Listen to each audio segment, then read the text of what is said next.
मंदिर की आत्मा। गांव बापस्ती की पहाड़ी पर एक मंदिर था जो कई वजहों से प्रसिद्ध था।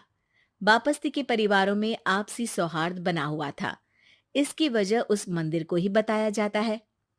अरे ओ विमला, ये इस मंदिर की कहानी क्या है रे? अरे ये मंदिर इस गांव के लिए बहुत ही शुभ है। अरे शुभ तो है, तो फिर भी लोग इस मंदिर से दूर क्यों रहते हैं? ये इतना वीरान क्यों रहता है? अरे बड़े बुजुर्ग कहते हैं कि मंदिर में आत्माओं का राज है, जो लोगों की मदद करते हैं, लेकिन मंदिर से सभी को दूर भी रखते हैं। अरे ये कैसी आत्माएं हैं जो लोगों की मदद भी करते हैं और लोगों को मंदिर से दूर भी रखते हैं? अरे यही चलता आया है यहाँ पर, इसीलिए कोई कुछ बोलता नहीं, क्योंकि जिसके घर में कोई भी परेशानी होती है तो बताते हैं कि इस मंदिर से उन्हें मदद मिलती है। अरे वाह, ये तो अच्छी बात है। तभी इस गांव में इतनी खुशहाली दिखती है। तभी बाहर किसी की चीखने चिल्लाने की आवाज आती है। दोनों बाहर निकलती हैं तो देखती हैं कि गांव के एक बुजुर्ग रो रहे हैं, क्योंकि शहर से उन्हें कोई बुरी खबर मिली है। अरे क्या हुआ चच्चा, रो क्यों रहे हो आप? हाँ चाचा, बताओ ना, हुआ क्या? अरे क्या बताऊं बेटे। मेरा बेटा शहर गया हुआ था कमाने, लेकिन आज खबर मिली है कि उसका एक्सीडेंट हो गया।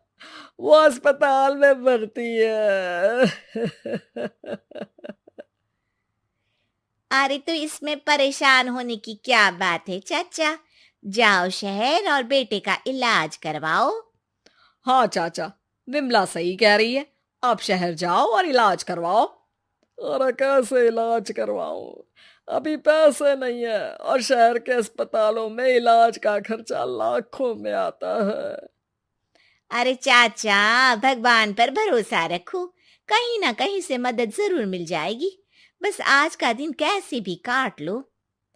अरे अब तो बेटा थोड़ा समय काटना भी मुश्किल होता जा रहा है।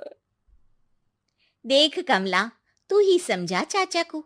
अरे पैसों का कहीं ना कहीं से इंतजाम तो जरूर हो जाएगा। अरे चच्चा, जब विमला कह रही है तो थोड़ा उस पर भी भरोसा रखो। चलो आपको घर छोड़कर आ जाती हूँ। उसके बाद कमला उन बुजुर्ग को लेकर चली जाती है और विमला मंदिर की ओर चली जाती है। विमला मंदिर की सीढ़ियों पर चढ़ते हुए दूर से नजर आती है। उसके बाद वो आंखों से ओझल हो जाती है। उसी रात उस बुजुर्ग के घर के बाहर एक थैला रखा हुआ मिला। बुजुर्ग उस थैले को देखते ही चौंक पड़ा, क्योंकि उसमें 5 लाख रुपए रखे हुए थे। वो बुजुर्ग सुबह दौड़ा दौड़ा गांव के दूसरे बुजुर्गों के पास गया। और मंगल भाई सुनो, मेरे घर के बाहर ये पैसों से भरा बैग रखा हुआ मिला है। अरे किसका है ये भाई? अरे भैया, मुझे क्या पता। तभी उधर से कमला और विमला निकलती हैं। अरे बेटा सुन तो, देख ये क्या रखा हुआ था मेरे घर के सामने। कमला और विमला हैरानी से देखती हैं। अरे वाह, देख विमला, तूने कहा था ना कोई मदद जरूर करेगा। अरे भगवान सबकी मदद करते हैं, ये पैसों की मदद भी भगवान ने ही भेजी है। और क्या। अब चच्चा सोच क्या रहे हो, शहर जाओ और बेटे का इलाज करवाओ। ठीक है बेटियों, जो तुम कहो। चलो निकलता हूँ शहर, बेटे का इलाज करवाने के लिए। अरे विमला, एक बात तो बता, ये इन्हें मिले तो कैसे मिले पैसे? अरे मैं ना कहती थी कि ये मंदिर सबकी मुसीबतों में मदद भेजता है। अरे वाकई बड़ी पुण्य आत्मा है मंदिर में। सो तो है, लेकिन उनके बारे में लोगों को कम ही पता है। अच्छा, और तुम्हें क्या पता है? अ, जितना पता था वो तो बता दिया। ना रे ना, मैं नहीं मानती। तू कुछ तो छिपा रही है। अरे कुछ ना छिपा रही, जो पता था वो बता दिया। मंदिर से लोगों को मदद मिलती है, बस इतना ही पता है। ठीक है बाबा, अब नहीं पूछूंगी। इसके बाद उसी रात कमला चुपचाप अपने कमरे से निकलती है और मंदिर की ओर चल पड़ती है। कमला धीरे धीरे मंदिर के दरवाजे पर पहुंचती है।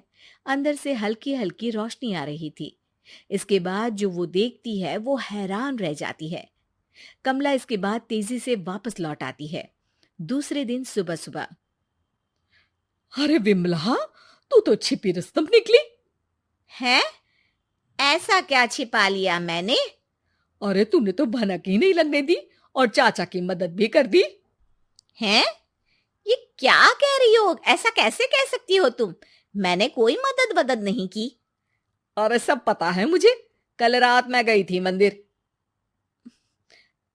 तो क्या देखा? अरे तुम्हारा पति और कुछ लोग वहां दिखे। बोरियों में नोट भरे हुए थे और सभी नोट गिनने में लगे हुए थे। तो तुम्हें क्या लगा? वो क्या कर रहे थे?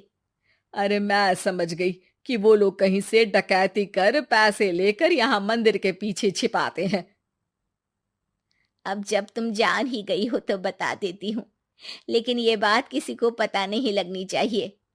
मेरे पति डकैती नहीं डालते हैं, बस उन लोगों से पैसे छीनते हैं जिन्होंने गलत तरीके से पैसे बनाए हैं। और फिर लोगों की मदद करते हैं। यही है वो पुण्य आत्माएं जो लोगों को मदद पहुंचाती है। अब समझी? हाँ, अब समझी उन पुण्य आत्माओं का चक्कर। सही है। करते रहो मदद, लेकिन सावधानी से, मेरी तरह कोई और ना पहुंच जाए।